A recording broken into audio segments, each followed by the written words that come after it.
Have you ever felt that no matter how hard you try, someone else just seems naturally better? That sinking feeling when you compare yourself and wonder, what am I doing wrong? This is the story of a young boy named David, and how a few simple, yet profound, lessons from his father changed the way he saw himself and the world forever. In a quiet, peaceful town lived 12-year-old David. He was a boy bursting with energy, and his one true love was soccer. Every single evening, without fail, you could find him on the local field. His laughter would echo across the grass as he kicked the ball with a passion that was truly something to behold, practicing his dribbles and shots until the last rays of sunset painted the sky. But one afternoon, that familiar joy was gone. David trudged home from school. His shoulders slumped. He threw his backpack onto the couch and just sat there, wrapped in a heavy silence. His father, a kind and observant man, immediately noticed the change. He sat beside David and asked softly, "What's wrong, son?" David let out a long, frustrated sigh. "Dad, I failed my math test. Again."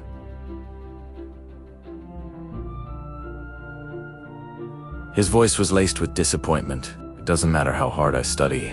My friend Matt always scores higher. He just gets it.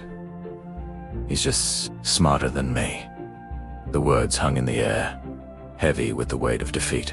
His father didn't lecture him or offer empty reading. Instead, he smiled gently, poured David a glass of cool water, and said, "Come with me."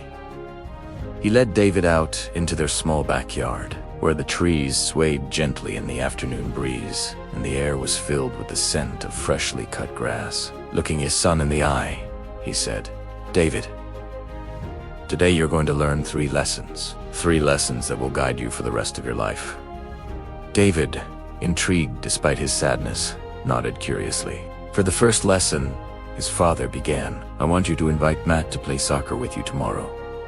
The next day, under a bright, cloudless sky, David and Matt were on the field. It didn't take long to see who was in their element. Within minutes, David's team was dominating. He moved with a natural grace, weaving through defenders, his feet a blur. He scored 1 goal, then another, and then a third with effortless skill. The other kids cheered his name. Matt, on the other hand, was completely out of his depth. He struggled to keep up, missed easy passes, and at one point tripped over the ball, landing in a clumsy heap on the grass. He laughed awkwardly, trying to be a good sport, but his discomfort was obvious. That evening, David burst through the front door, his face flushed with excitement. "Dad, we played soccer, and I totally won. It was so easy." His father smiled, his eyes twinkling. "That's wonderful, son. But tell me, how is Matt?" "He's not very good," David replied, a little sheepishly. "He was tripping all over the place." His father nodded, his expression knowing. "Exactly. That's your first lesson. Matt may not be good at soccer, but he's brilliant at math. You're the opposite. Everyone has their own field, their own unique strengths. The key isn't to be the best at everything. The key is to find your asterisk strength, and to respect others for theirs." David stood there, processing his father's words. It was a simple idea, but for him, it was a revelation. He didn't have to beat Matt in the classroom. He had his own arena where he shined. But his father wasn't finished. "Tomorrow," he said, "I have a new task for you. At school, I want you to watch Matt closely. Just observe him. That's your second lesson." The following day, David became a quiet observer, and he started to see things he'd never noticed before. Duding recess. While other kids were running around, Matt was hunched over a book of logic puzzles, a look of intense concentration on his face. In the cafeteria line, David saw him mentally calculating the total cost of his lunch before he even reached the cashier. Later, in the school garden, he even caught Matt counting the petals on a daisy, muttering numbers under his breath. Math wasn't just a subject for Matt, it was a part of how he saw the world. That evening, David recounted everything to his father. His father listened patiently, then smiled. "And that, my son, is lesson number 2. Matt is good at math because he doesn't just study it. He lives it. He loves it. He practices it in everything he does, every single day, often without even realizing it. Passion fuels practice, and consistent practice turns that passion into power. David nodded, the pieces clicking into place. He understood now, but there was still one more piece to the puzzle. What's the last lesson, Dad? He asked, his curiosity now fully piqued. His father posed a question. How much better do you think Matt is at math than you are? David thought for a moment, recalling Matt's perfect test scores. I don't know, maybe 3 times better. All right, his father said. Then tomorrow, I want you to study 3 times harder. Match his perceived advantage with your effort. Determined to prove he could do it, David sat at his desk the next day. His math book open, he started studying, pushing himself. 1 hour passed. He felt his focus start to wane. 2 hours passed. His head began to ache with a dull throb. After nearly 3 hours, the numbers on the page started to blur together. His mind felt like a tangled knot. He put his head down on his desk, just for a second, and exhaustion took over. He woke up some time later to a gentle tap on his shoulder. It was his father. Dinner's ready. Son, meet me in the garden afterward. As they sat in the quiet of the evening, David felt a wave of guilt.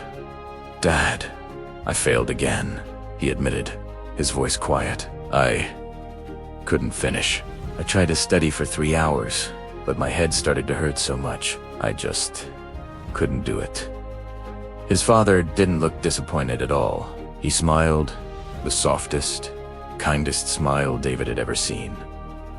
That's lesson 3, son, and you didn't fail it. You learned it perfectly. He placed a comforting hand on David's shoulder. When you force yourself to do something you don't love, it feels like a chore. It drains your energy. It hurts, but when you do something you do love. Effort feels easy.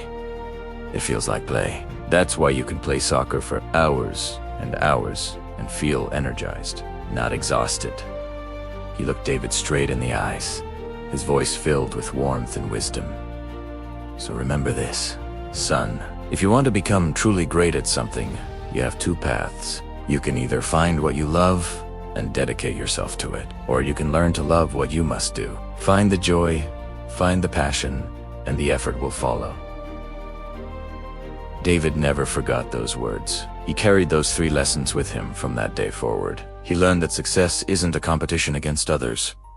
It's not about being the best at everything. It's about the journey of discovering what makes you come alive, what sets your soul on fire, and then giving that thing your absolute all. So, if you're out there struggling today, feeling like you're not the nog, remember David's story. Remember his father's lessons. First, everyone has different strengths. Find and embrace yours. Don't waste energy wishing you had someone else's. Second, passion fuels. Practice and practice builds mastery. Find what you love and do it over and over again. And third, love what you do, and the effort will feel like joy. Your passion is your greatest advantage. Keep practicing, keep growing, and never stop pursuing what makes you feel alive. One day, you'll look back and be amazed at just how far your passion has taken you. Thank you so much for watching. If this story resonated with you, please give it a like and consider subscribing for more content that we hope will inspire and uplift you. We'll see you in the next video.